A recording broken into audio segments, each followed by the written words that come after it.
and welcome to this week's episode of Sippin On Country.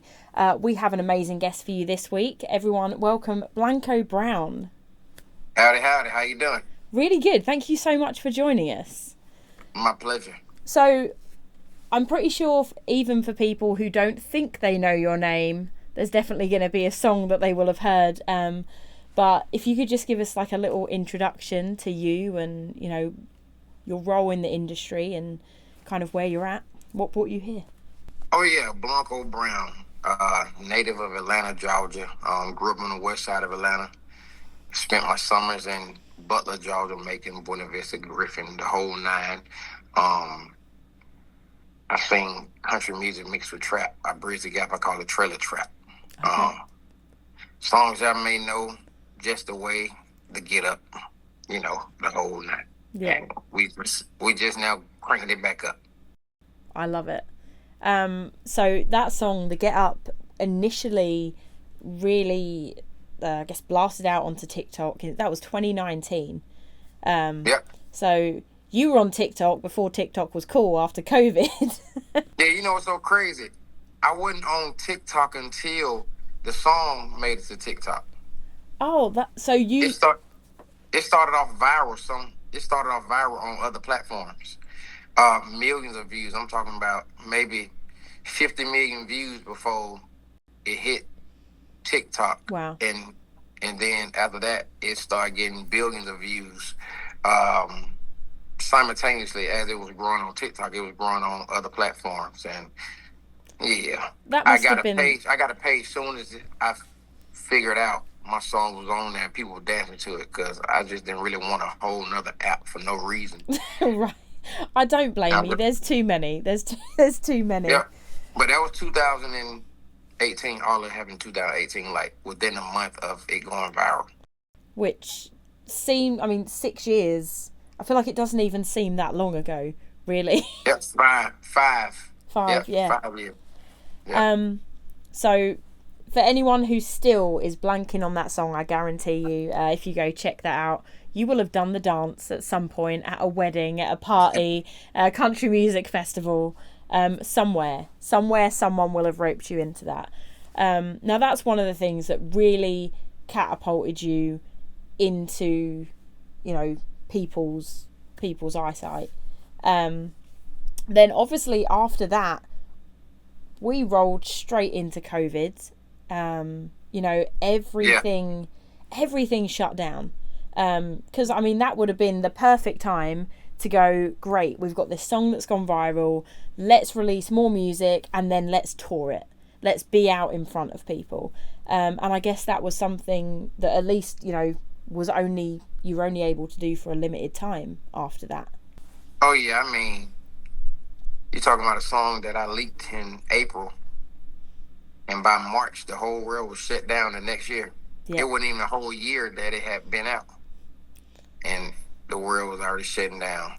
And yeah, it was weird timing. It was pretty crazy. But with that being said, if there's one thing that the pandemic did, especially for the music industry, is that it showed us how those social media platforms can really, you know, how beneficial they can be to artists. Yes. And I mean, you already got the jump start on it. You know, you have all these people coming in at COVID going, oh, well, now we need somewhere to push our music out. You already had the following. You were already there. So, I mean, what did that look like for you over those 2 years? You know, how did you utilise all of that interest off the back of the Get Up through that time? Well, I didn't really get to utilize it. By December, I put out Just the Way with Parmalee, and COVID happened. And months later, I died in an accident, a wreck. You had the wreck, yeah, of course. Yeah, got hit by a drunk driver head on my motorcycle. And had to learn how to walk and recover during COVID.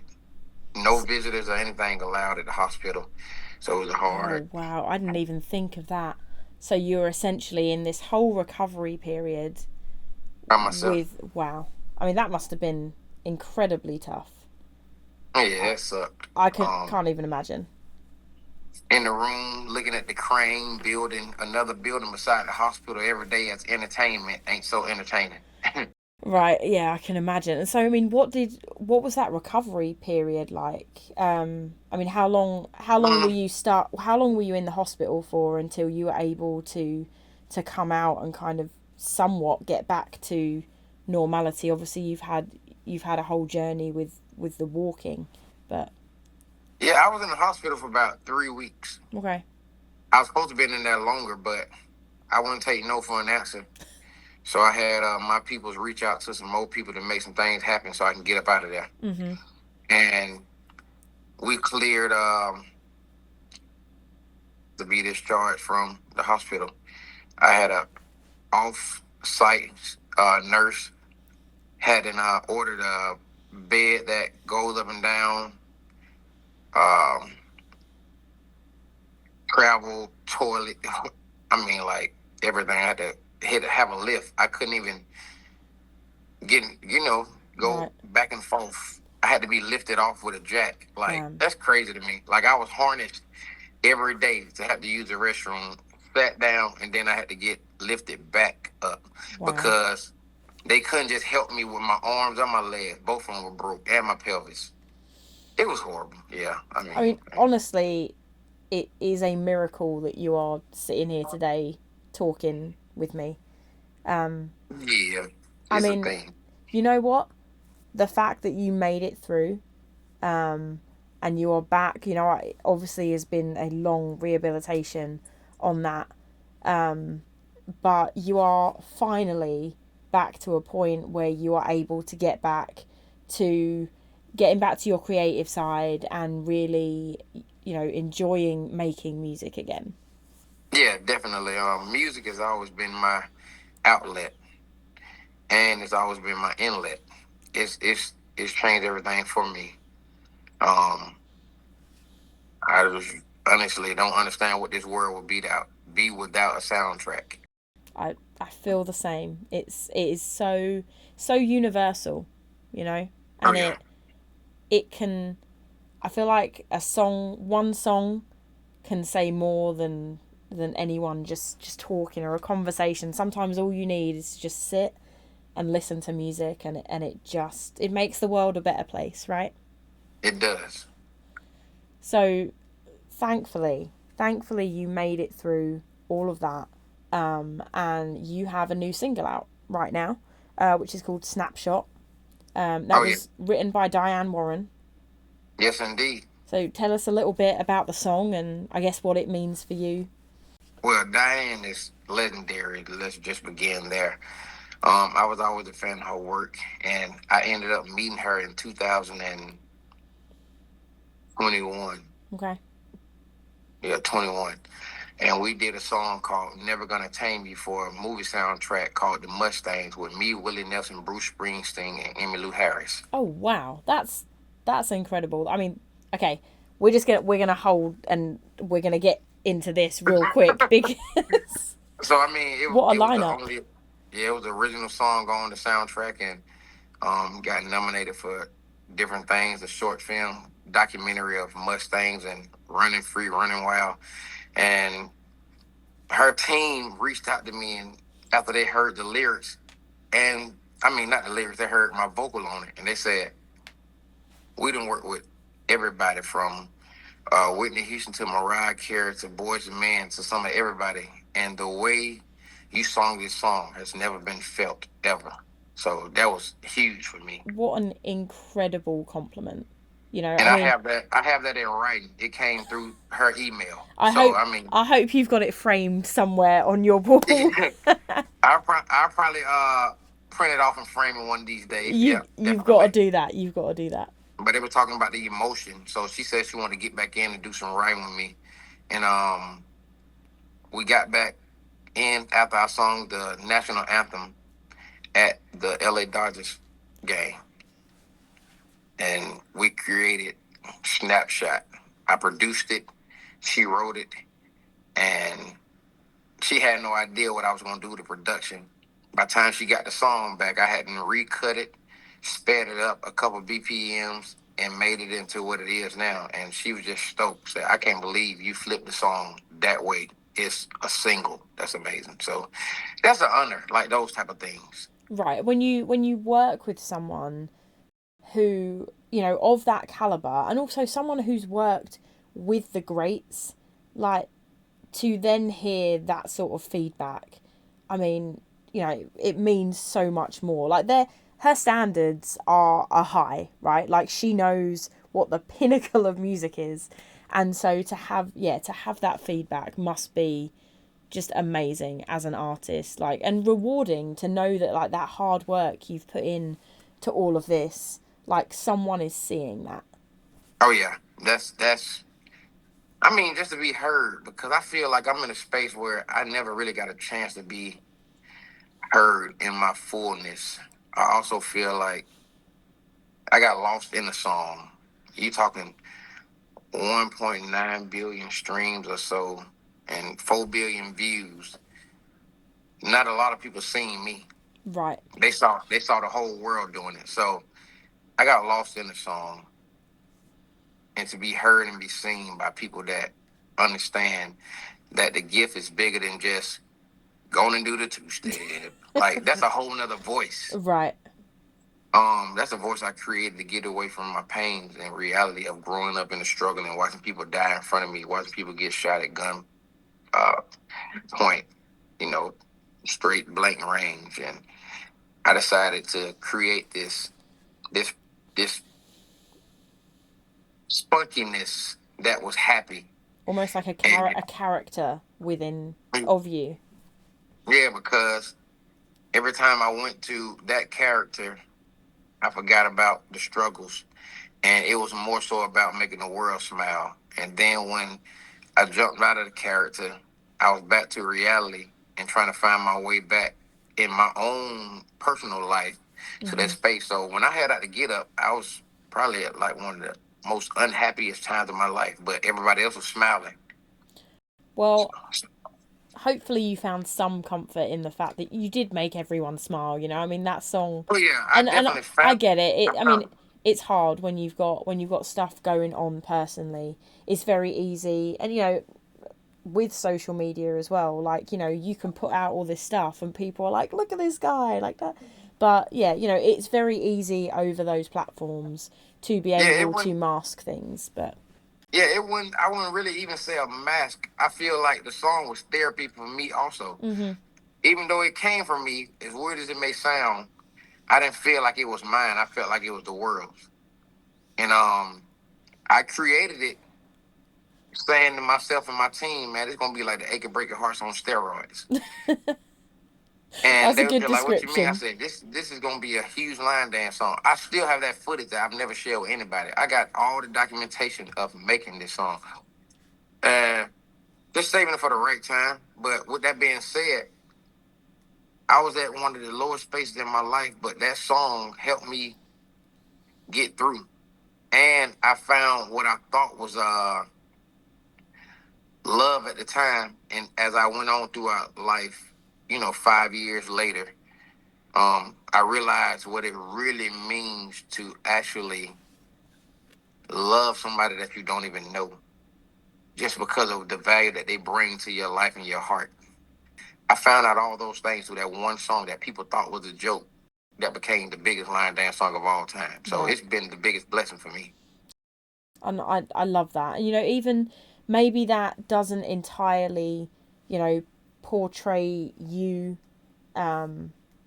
as the completely as the artist you want to be, but if it did one thing, it was bring people into your bubble, you know, and it made people aware that you are here. Yes.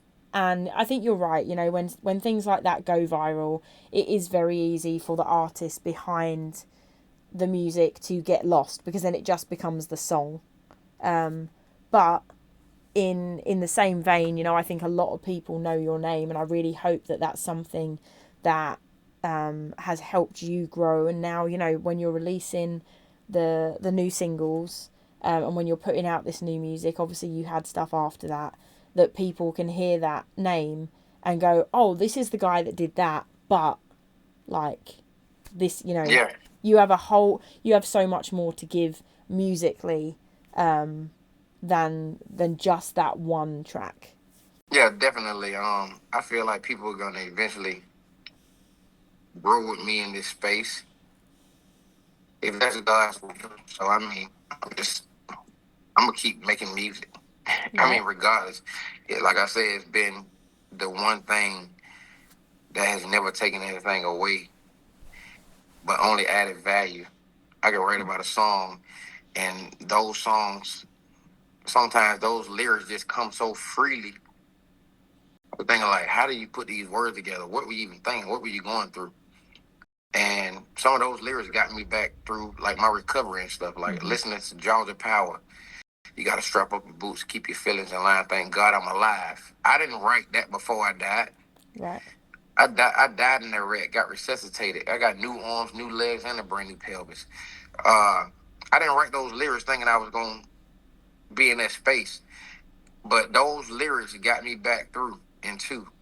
And I was listening to I Need Love a little bit more. And it's as I look through the corners, feel a room full of emptiness. As I look to my left and my right, there's no one that's on my hand. Like I felt empty and lonely. As my nerves get to shaking and my voice get to trembling, gets to trembling, just keep going. Those words encouraged me to just put one foot in front of the other, and I learned how to walk again. Listening to lyrics that I didn't even know the meaning of, I just knew I was writing a good song. Right. I get that completely. Yeah. It is, yeah. I mean, music has it is incredible in so many ways, and I think it's amazing that that's one of the things that really brought you back to being able to be you and getting past the accident. But that also speaks a lot to, your passion for music. Yes. And clearly, I mean, even, just in this short time we've been talking, that for me, when I speak to an artist who clearly just has so much love, like there's nothing else in the world you would want to do, right? Like whether people are listening, they're downloading, you're going to be playing regardless. And I absolutely love that. So yeah, I'll be recording forever. The industry is a whole nother side of things that I really don't like. But as far as creating music, I'm never going to stop creating music, whether it's for myself or just to put up short online or just to release music. Right.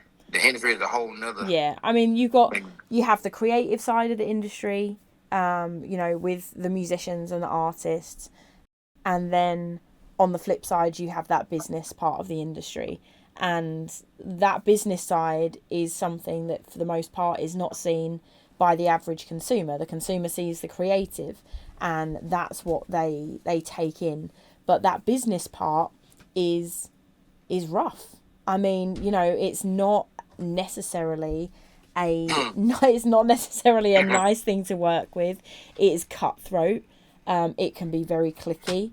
It is there to manage the creative to a point where I feel like a lot of times it can really stifle that creativity. You lose the creativity.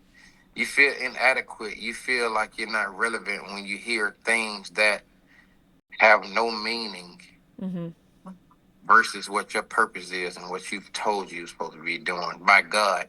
And you hear lyrics that you be like, this went number one, but I can't judge nobody for this. I just see this where the world is.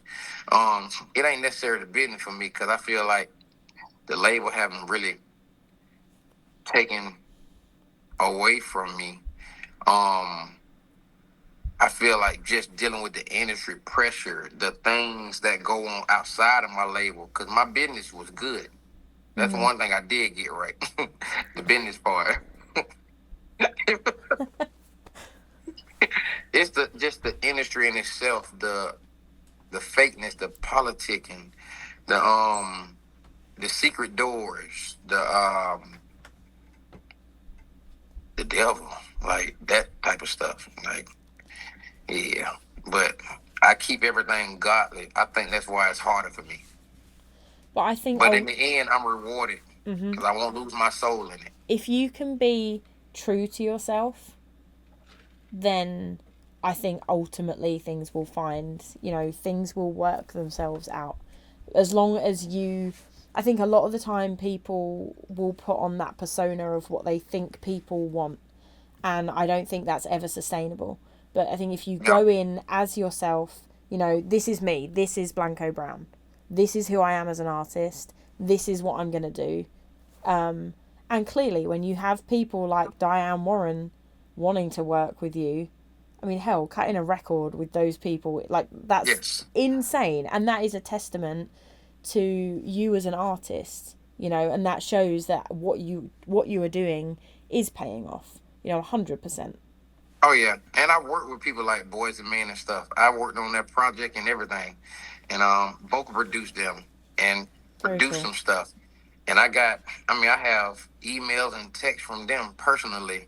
Wanye saying how I inspired him to keep doing what he's doing and get back into the space of being what art is. So I've heard from the people I looked up the most to what I meant to the world. So, I really don't have discrepancies there. Right.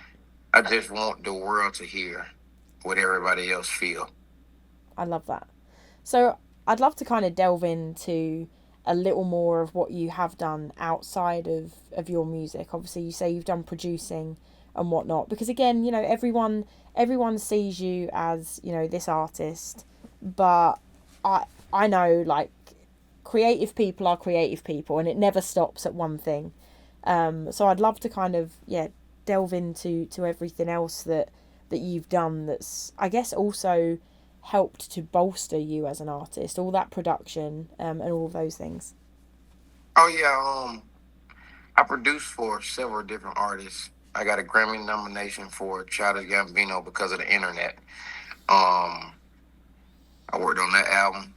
Chris Brown, Heartbreak on the Full Moon. I worked on that album. That was my first billion streams. Oh wow! Before I got my first billion, and Fergie, Myth Money, Kane Brown. I did so many records with Kane Brown before he was known as Kane Brown. Right. And worked on his first project, vocal producing him, demoing the records, producing some writing also, and all the way down, look at like plaques around here. Lloyd, Street Love. I did like Sierra, Get Up, the one for the movie. The club is jumping. That's a Get Up. And then I ended up doing the Get Up, and then I ended up putting her on the remix because the Get Up, her version is the first version I did of Get Up, but I didn't even think of that when I was writing my record. That was just the name of my record. Right. I didn't say Get Up one time in it. The Get Up stood for what Grandma used to say: get up, be productive, be of purpose today. You can't sit around and learn a new thing in life just in your head. So the Get Up was, the title of that song was just to get one with the world, to get parallel with the universe and go out there and find purpose, find something positive. I've had the blessing and honor of working with some of everybody. Like legendary people. I grew up in the studio around Lionel Richie, George Clinton, Lenny Kravitz. They was in the studio every other week, walking past, just speaking. Like I've been around all these folk my whole life. So you've had some, just growing up, like you've had some incredible influences musically. Yep.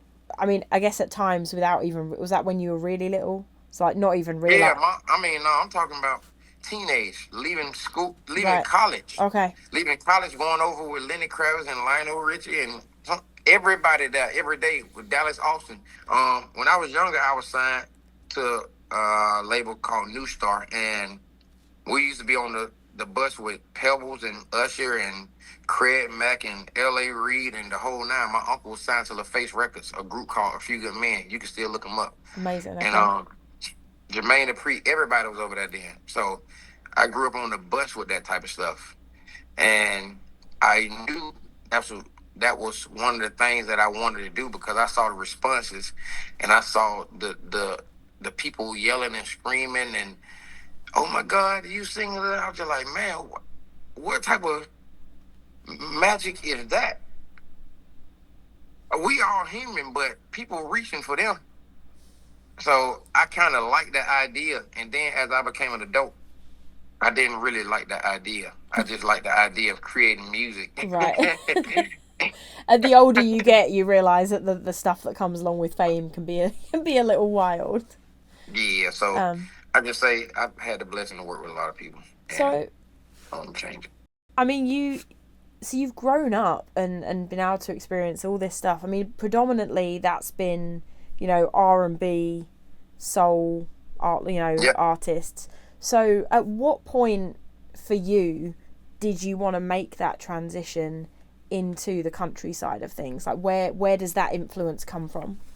Well, I was doing traditional country music 2011, 2012, and people were laughing at me. They were saying, man, this ain't gonna work. They were like, I was like, why you say that? Country music ain't for black folk. And these were black people telling me this. And I was just like, look at Darius Rucker. They were like, well, he tricked everybody. He was at Hootie and the Blowfish first.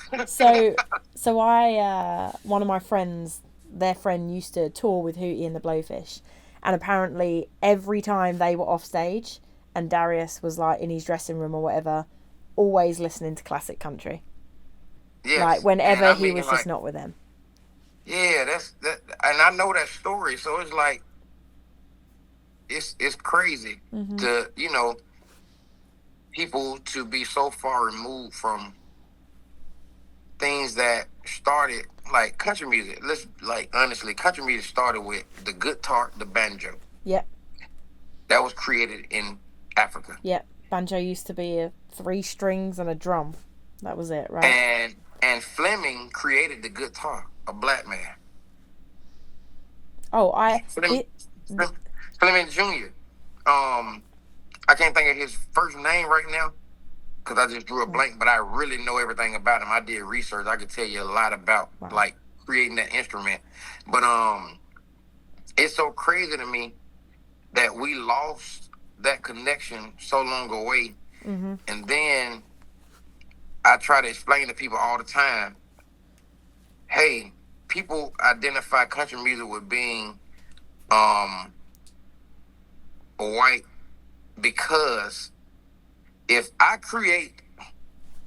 was to create a goddamn on new instrument right now and I walk away, but somebody white take it and make it a thing, then they're going to be noticed for it. Right. It don't matter who created it. We walked away from what we created. Right. But we do that a lot. So it's like, why are we arguing or trying to fight for who created what? It's who embraced it.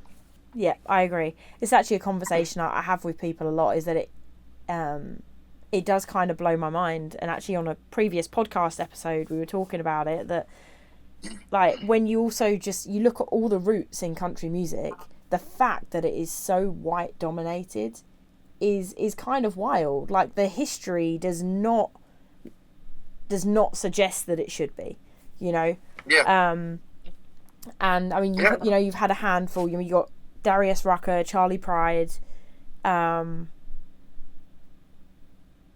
guess they're the 2 main ones, and it's kind of wild that they're the only 2 that I can, you know, kind of pull out. I mean, you got like Bobby Blue Bland and a lot of people that was doing country rooted music, but they wouldn't categorize them as that back then. Right. Just like Louis Armstrong played on Yodel Number 9. Oh, really? They didn't give him credit. It's wild. The man known for the trumpet, legendary, played on Blue Yodel Number 9, but got no credit. I mean, like, it was always rooted in it, but it was almost as if when we did country things, they didn't categorize it as country things because they wanted to keep the pattern of whatever they felt like they created. Right. It's just like nowadays, Under 3000 come out with an instrumental album.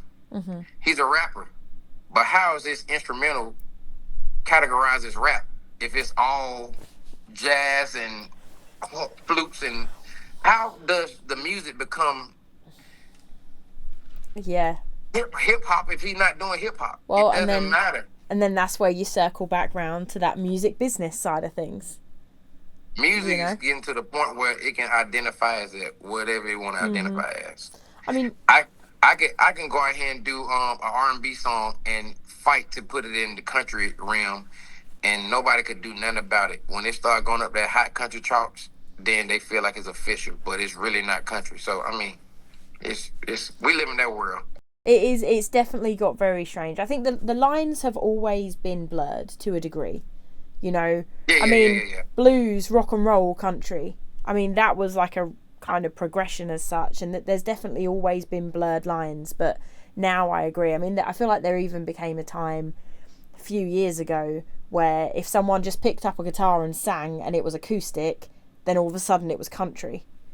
And I'm like, like it's not how it works.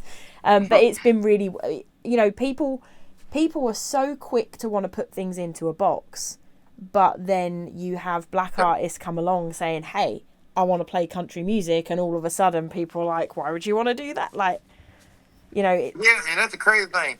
When I started my sound, trailer trap, I didn't categorize it as country music. I say it's trailer park music and trap. The two lowest denominations in the world meets one person. I grew up on the west side sitting on generators. In the summertime, I was sitting on propane tanks. Same variants, just two different worlds. No, we didn't have a lake in the hood, but we had a lake in the country. But I mean, I could have drove down the street and asked somebody to use their lake at a house in the hood. So it didn't really make sense that we have to categorize things like vaguely just to allow it to live in a space. Right. But it is what it is.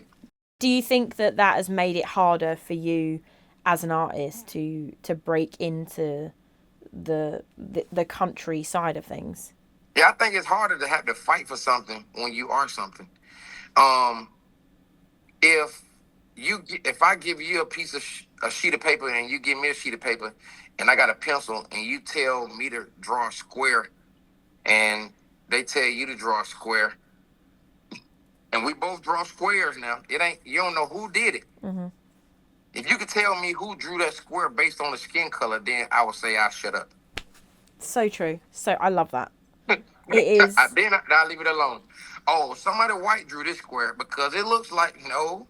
Somebody black drew this square because it looks. Yeah, no. It's impossible. So they're just squares. That's all they are. A square is a square. Country music is country music. Yeah. It's that simple. And I wish we could live in that space, and everybody could wrap their mind around it, because it ain't just white people saying, "Hey, you're not country. You don't belong over here." I got those type of text messages and all that. You're not country. You're nowhere near. Why is it even on this page, on that page? And I've also gotten black people say, "Boy, ain't nobody black doing no country music. We ain't listening to that." And then, voila, here we are. Everybody want to do country music now. Right, it is. And now it's cool. People are actually going out to look for cowboy hats and boots. Mm-hmm. I've been doing it since 5 years ago. It wasn't cool then. Right. And now all of a sudden it's definitely had this big explosion. I mean, Nashville, obviously you're in Atlanta. Do you travel to Nashville a lot? Yeah. I'm there a lot. So I have a space there. Okay. And I mean, obviously, you know, anyone who is in Nashville or who has visited over the past, honestly, decade, I mean, Nashville has just exploded. You know, it has gone from like a big town to this small city, and it just, everyone who is anyone wants to be here. Everything's more popular. You know, CMA Fest have got more stages now because there's more people coming down. There's more events and everything. And country music is a rapidly growing genre, not just in the United States now, but in the UK and Europe. It is growing everywhere, which I think is great for the genre, but it's also, you know, as it expands, why can we not also learn to just embrace everyone who wants to be a part of that? Yeah. You know, there's room for everyone. We don't need to start pigeonholing things and trying to stop people who are relevant and who want to be a part of it. from being a part of it. I think that's crazy to me. Yeah, and I was also gonna say, like, if I gotta fight for something, but you don't have to fight for something, it's gonna be harder for me. I'm about to say, if I'm fighting for something, you fighting for something. I mean, if I'm fighting for something and it's given to you, then it takes me a little bit longer to make it make sense, and it takes a little bit more of my effort to live in a space. So that's the that's the unfairness in that realm too. I could be more gifted than you, but it doesn't matter because it's about how people perceive you and who you are. Some of the biggest artists in the world have the smallest gifts, and I ain't trying to be funny. No, I'm you're just right saying, though. like, they really don't understand what music is. They don't understand what they're doing. They don't understand lyrics. They're just taking people's lyrics and recording them. They're But not even writing their own words. but they look good on TikTok and It Instagram, look right? good. It look good on marketing and how you can be an industry planner, how you can talk and how you can get the world to say things about you and how you can pay for these media companies to post you everywhere. It's so much fluff Yeah. in this thing. Yeah, Um, it's a you try to really, figure out why you see somebody so many times because they label got that bag so many yeah. times they paid for it. So it's just so crazy Yeah. about what go on. It all boils down to money, which is frustrating as well. You know, like I feel like there's Yeah. a lot of genuine talent that is not able to break through. Oh yeah. But I mean, with that being said, let's see. You've got your single out, Yep. and you're going to be releasing your EP, which is Cedar Walls and Whiskey. Is that right? Yep. In June. Yep. Okay. Where you from? Where am I from? Can you tell where I'm from? If you had to guess. It sound like Australia. I'm But just outside London. okay, you said Cedar Wolves. Walls. Um. Walls. Oh yeah, right outside of London. Yeah, I visited there in 2019. That's a blessing of music. Cedar Walls and Whiskey. The title Cedar Walls is like a memory that I never forget as a kid. Um, Growing up and going to like my great auntie's house and uncle, and being around those cedar walls and those picture frames, that vintage smell of cedar wall homes is just nostalgia to me. It's nostalgic. And whiskey, I don't even drink, but I use the word whiskey because whiskey is something that everybody feels if you decide you want to take a sip of it. No matter how big or small, you're going to feel it in your chest. Like And I that. feel like my music is a resemblance of what that feels like. When I sing, you feel it in your heart. And those cedar walls is just a memory that's a beautiful memory of my childhood past. That's beautiful. I love that. So what can we expect on the record? I assume the single Snapshot is going to be on there. I have a single Snapshot. I have One Day Less. Um, Incredible. It's incredible on that one. See, I did a whole 24 records, and then we broke it down into 3 EPs, and then another half that'll come out as a whole nother record. Maybe do a double album. But I originally did a double album in 3 weeks. I recorded 24 songs, produced them, engineered them, mixed them, mastered them, artwork, everything. Wow. And I documented doing 24 songs every day singing. Tired, in tears on some videos. Man, am I gonna meet this lifeline? It's a deadline, but I call it lifeline because it's the thing that when I make it to it, it gives me more hope of where I need to be standing in life. I broke down into these 3 different EPs, so I got a blank on what songs are on there, but I do know Snapshot. Oh, Bad Man, produced by my brother. It's the only record on the album that's produced by anybody else. Okay. I produced all 24 records. I mean, all 23 records, and he produced Bad Man. What was the reasoning behind having him produce that one track? It was so good, I couldn't touch it. Okay. Yeah, I mean, like, it was then like, oh, I'm going to take these records and produce them all myself because they're not good enough. But in that space, when you hear that record, I couldn't do nothing with that record. It was already there. He sent me something that was full. All the other records, I either produced and composed and made up from scratch anyway. Like I wrote half of the album at 100%, and the other half I wrote in writing sessions in Nashville and some here in Georgia. So, it was just a thing where I got down to the end of the album. I hadn't produced out everything that I could produce out, and I could have tried to touch Batman, but it didn't make sense to try to rush back to Nashville to turn in one more song within 4 or 5 days. That's fair. That's fair. Yeah, so it was just jamming. So, I mean, I couldn't touch it. And Diane Warren is the only songwriter on my album that had written the song at 100% also. Any other song I wrote with people, I wrote myself. And that went on purpose. The record was just so good, I couldn't touch it. I produced it. Hey, I think sometimes when you have a track, like, you got to know when to just step back and go, like, this is it, you know. It's easy. I think sometimes it's easy to keep tweaking things and go, oh, well, I could do this or I could do that. Yeah. But sometimes the beauty is in knowing when to just say, it's done. That's it. So, I mean, I'm excited to be giving this EP to the world.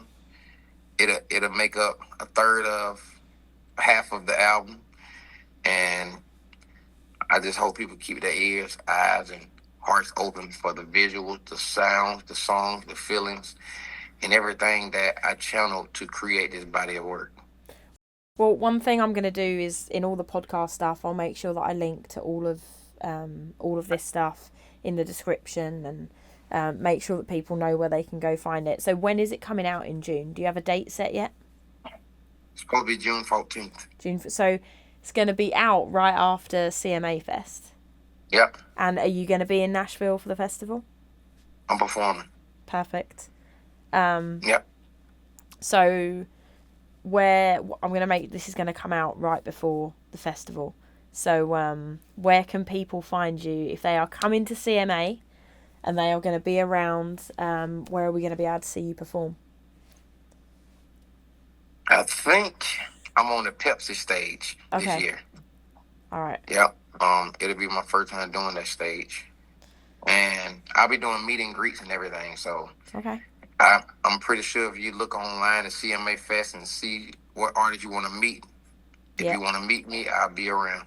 I know they've got an app, so everyone can go on and search and see times exactly and all that jazz. I'll be at if I'm gonna be. Yep. I mean, so what does it mean for you as a country artist to be part of CMA Fest? Because I mean that is the pinnacle of festivals. You know, you've got all this stuff all over the US, but CMA Fest is in Music City. It is the biggest country music festival. What's that like to know that you're a part of that? That's a blessing. I recall doing my first CMA Fest and thinking to myself, man, I'm really here doing this. Like, this is unbelievable. My first CMA Fest performance was at Ascend Stage, the Ascend Theater. Wow. And I remember prepping so hard for it, buying these extra fans and these lights to go behind me, make it look like this and that. And I was just like, man, I really didn't even have to do all that. I could have just came as me and did my thing. But long story short, I did all that and put so much money behind trying to make sure it looked perfect. And I did this little bitty acoustic set. And that's the one that made the newspaper as the top 10 performances of the whole CMA Fest. Blanco Brown performed on this small stage with about 200 people in the room versus 6,000 people crowd and doing all this extra stuff. And I learned a lesson then. It's not about what you want to try to make it look like. It's about what it feels like. And I chose feeling over everything since then. I think with an audience as well, it's easy to think, oh, well, you know, they want this and this and this. But I feel like even more so since COVID, all an audience wants to do is connect with that person on stage. Yep. And the best way to create and build that connection when you're playing is to just be unapologetically you. Yes. Know? And so you gotta be you. And so that acoustic performance is just, you know, you and there isn't any like flashy lights and stuff. You can just be exactly who you want to be. That's what happened, and it connected, and it's just a blessing. Ever since then, no matter what stage I'm on, I'm always talked about as being one of the top performers of the CMA Fest. So let's see what happens this year. Well, I'm sure, I have no doubt, with the new single and stuff, which is great. By the way, everyone please go out and buy it. Do not stream. Buy music. Buy music. Buy concert tickets. Buy merchandise. I will definitely try and get out and get round to the stage for your show for sure. Oh yeah, if I see you, I'm gonna remember your face, so I'm gonna let you know. Well, I'll yell "wall" at you really loud. Oh yeah, and I'm gonna know who it is. That's it. Job done. Wall. Just really loudly from the side stage. Whoa! That's hilarious. Now, if I hear that for real, I'm gonna bust out laughing. I'm gonna do it now. I'm gonna do it. That is hilarious. That's hilarious. So, what is the rest of 2024 gonna see for you? Single, EP. You're gonna have more EPs coming out. Are you getting back on the road? I have one more.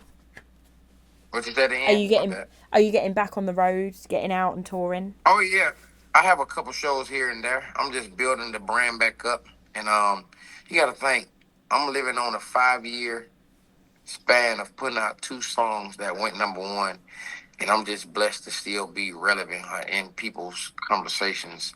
I'm not where I want to be, but I feel like I don't have to start from ground zero. So right, I got a little head start. It's a blessing to just be relevant. You built that platform, and sure, you took a little break, not of your choosing, but ultimately that platform is still there. It's just a case of getting back up on it and showing people that you are still here, and hopefully that performance at CMA, that is going to do just that, and I think it will. God willing. I got you. I'm all about the positivity over here. Hey, now say now. Yeah, I believe it. I believe it. I take that as manifestation. There you go. You got this. You got it. Yes, indeed. Is there anything that I haven't touched on that you would like to talk about? I mean, we talked about a good little bit. I ain't sure. I just want to make sure if there's anything like right there in the forefront that we've covered it. Not really. I think the other things are just about me. Like a lot of artists come in and they only are artists. They don't know the business. They don't know how to read contracts. They don't know how to produce. They don't know how to make calls for themselves. They don't know how to carry their own bags. They don't know how to do a lot of things. And those are the things that I do because I feel like those are the things that keep me rooted to the people. And it's just really my persona and who I am that carries my weight and my load. I just really want to be heard, honestly, at the end of the day. And I'm going to keep on creating. So, I mean, outside of that, when it comes to these visuals, when it comes to artwork, when it comes to anything that you see Blanco Brown, I had my hand in it or I created it. I got my degree in Bachelor of Fine Art. I did all my covers. Very cool. I did the first lyric videos. I produced all those and did them all in Final Cut myself. I created my own logo. I did my own. I mean, like, it goes deeper than just music. Yeah, I mean, I think having that and understanding the different elements of what it takes to put stuff out and being able to keep that creative control, because I think that's one thing that the business side of things very, very easily takes away from artists. So to be aware enough that you can still keep that and market yourself in the way that you have and build up that brand, I think that's great, because it's so easy to just be like, oh, well, I'm just going to hand this off to someone. But yeah, I think that's important, and it shows that you know who you are as an artist. That's what I do know. I'm waiting for the world to know. So we're going to see. They're going to figure it out. They'll figure it out. Oh, yeah. Yeah, it's a blessing. Well, I'm really excited to hear this new music. I think Thank you so much. If the single is anything to go by, then no one is going to be left disappointed from this EP. I'm certain of it. It's incredible. And that just reminds me, I got a song on this EP coming out called Incredible. That was the 4th record. Bad Man, Incredible, Snapshot, and Good, One Day Less. Okay. So we will keep an eye out. We will keep an eye out for it. Well, thank you so much for coming and talking to me. This has been a blast. I'm going to catch you at CMA Fest and shout at you from the sidelines. Oh, yeah. Whoa. Whoa. Well, yes, indeed. Blessing. Thank you for taking out the time to talk to little old me. No worries. This has been a pleasure. And everyone, we are going to be back next week with another episode of Sippin On Country. But for today, Blanco Brown, thank you so much. And we will see you all soon. Thank you. Blessings.